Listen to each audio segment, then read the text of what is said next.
Uh, Very good evening to all our viewers. We are here with our another Facebook live session, and our today's topic is all we need to know about the planned pregnancy. So today we have with us Dr. Nilesh Balkawade sir, and we welcome you sir for the today's Facebook live session. Yes sir. Thank you. Thank you, Dr. Kanchan. Yes.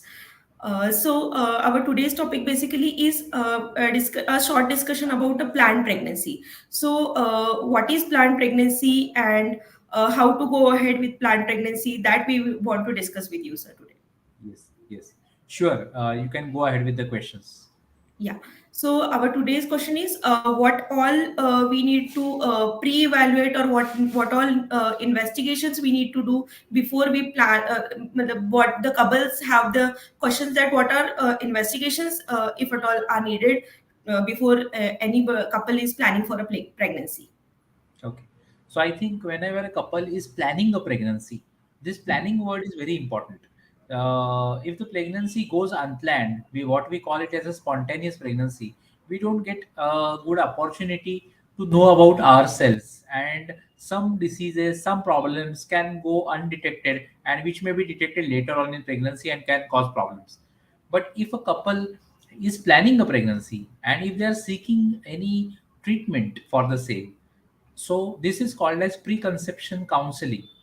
And this before planning a pregnancy, the couple can have a preconception counseling with their gynecologist, with their fertility specialist.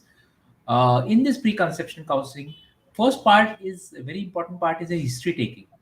So in the history, we will ask the couple about their problems on the side of wife, problems on the side of husband. Any previous medical history, any previous surgical history needs to be asked.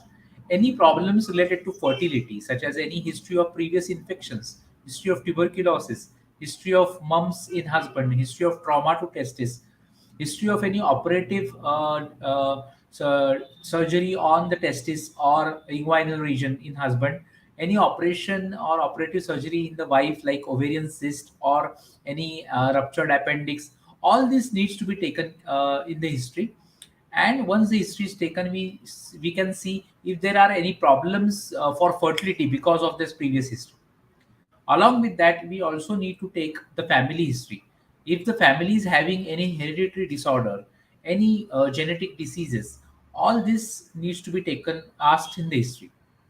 If there is a history of sickle cell anemia, thalassemia, any hemoglobinopathies, or if there is a history of any other disorder like cystic fibrosis or any other familial disorder, any syndrome, this needs to be asked in the history.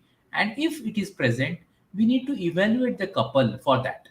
So if the for example, if the family has a history of thalassemia, we need to check for the thalassemia hemoglobin electrophoresis and the thalassemia gene if there is any problem, because nowadays we can detect the problem earlier even before the pregnancy is occurred by IVF and doing pre-implantation genetic testing. That's why this history becomes very important. After the history, we can do some screening tests in the couple to check for their fertility status. If the couple is older, if the woman's age is more than 35, we need to assess the fertility status, that is the ovarian reserve, and so on. In the husband, if he's having specific problems, we also need to check the semen analysis and other hormones if necessary.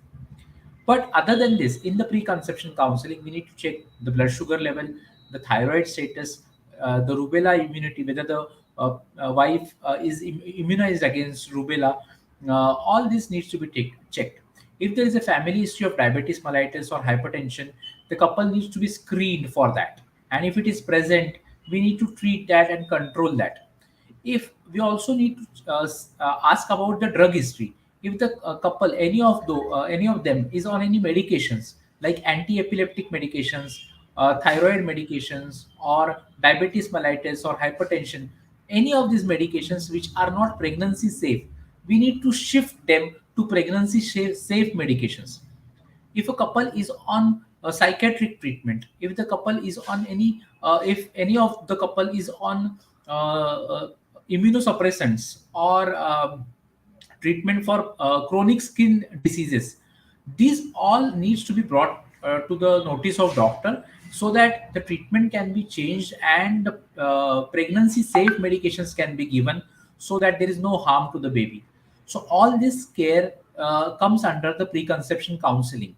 Sometimes you also have to give certain vaccines if the couple is not vaccinated, like the hepatitis B vaccine, rubella vaccine, tetanus vaccine, and so on, if there is no previous history of immunization. So then only the couple can go into pregnancy. So this is about the preconception counseling. Okay, sir. So, what is the ideal age for the plan?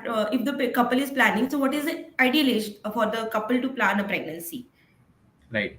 That's a very good question, because in India right now, the age of marriage, they are thinking of increasing the age of marriage for a woman from 18 to 21 years, and for a man from 21 to 23 years.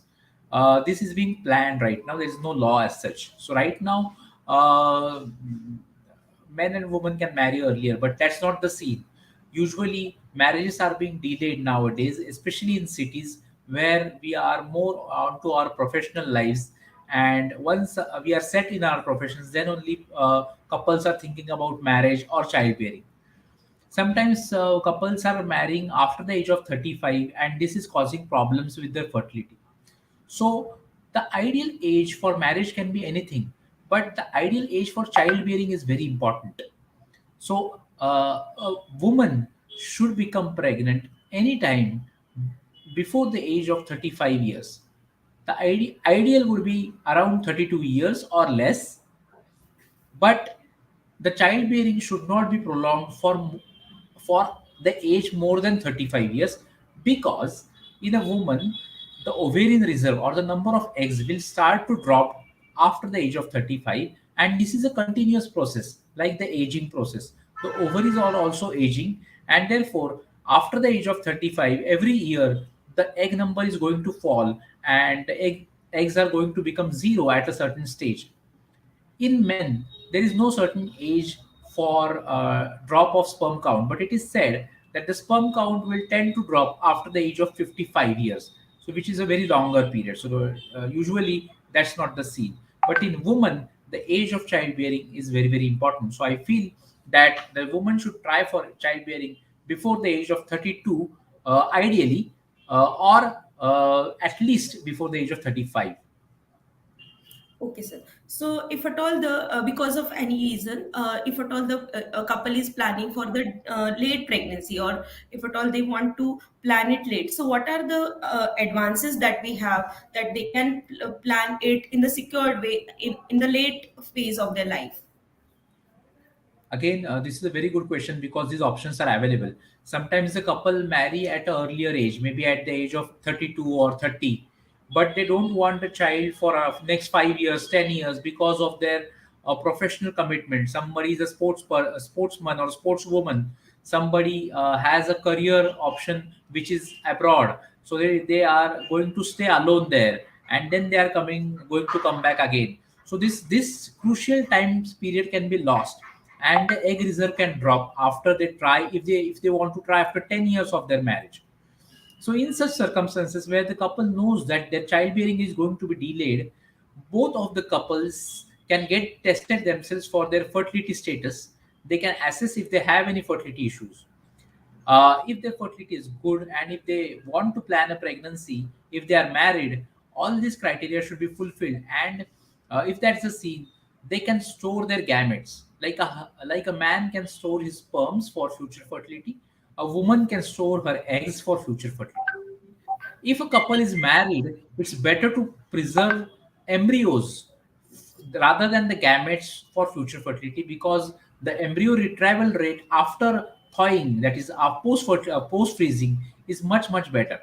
So this procedure of storing the gametes, that is the sperms or eggs, or even the embryos, is called as cryopreservation. And this cryopreservation technique has come way back between the years 1998 to 2000, which has revolutionized the world of infertility. So both these sperms, gametes, and the embryos can be preserved, and they can become parents, or they can conceive anytime later on without the fertility being affected. So this is called as social freezing or gamete freezing or embryo freezing. Okay, sir. That is a very good input from your side. Just a last question from my side. Is there any disadvantage of planning a pregnancy? Because most of the couple have anxiety that if at all we will plan the pregnancy, then we will land up in infertility, or we will land up in maybe not having a pregnancy or a baby. So if at all, how can we allay their anxiety about this? Yeah. So if a couple wants to plan a pregnancy, by that question, I think you mean that they want to delay the pregnancy. Yeah, yeah. So yes. So if they want to delay the pregnancy, they should get their fertility test done to assess whether their fertility is normal. Because if the couple, both the husband and wife, have crossed their age of 30, sometimes the fertility tests can show problems a little bit earlier. As we said that in women the fertility drops after 35, but there are some women in whom the fertility can drop earlier. So it is better to get the fertility test done, better to get a consultation with the fertility specialist, and if all the tests are normal, probably they can plan a pregnancy later on. Before planning a pregnancy, one point I missed is we should start on folic acid B12 tablets, so that the conception is a normal conception, along with all the vaccines which we described. This treatment is also necessary. Use of antioxidants can also be helpful if there is some issues in the sperm count, motility, or morphology. So all this can help. And regarding planning the pregnancy, the ideal age which I told you, so if they are planning a pregnancy nearing their 40s, probably they should think of fertility preservation as an option, rather than delaying the pregnancy to that extent. Okay, sir. So I think that's all from my side. That these were the questions from my side. Any additions you want to do? Uh, Yeah. So thank you, Dr. Kanchan. It was, I think we wanted to keep this topic very crisp, planning a pregnancy. And planning a pregnancy is always on the cards of a newly married couple. They usually, some couples want a pregnancy immediately after their marriage. Some couple want to delay it for 1 or 2 years. Some couple want to delay it for 5 or 10 years. They want a delayed pregnancy. So we have covered almost all the points regarding this. I think a one-to-one consultation with fertility specialist will help you whenever you are planning a pregnancy. Even if it is a immediate planning, preconception counseling can help you to detect certain disorders, to screen for certain disorders. If you are already on some treatments, should take a consultation and change your treatments before you are planning a pregnancy. That's the message from me. Thank you. Okay, thank you, sir. We wish all our viewers a happy Women's Day in advance, and thank you, Dr. Nilesh sir, and all our viewers for today's Facebook live session. If at all you have any queries, you can message us, or you can have a physical consultation with us. We have our center at Wakad and Kharadi, Pune. Thank you. Thank you.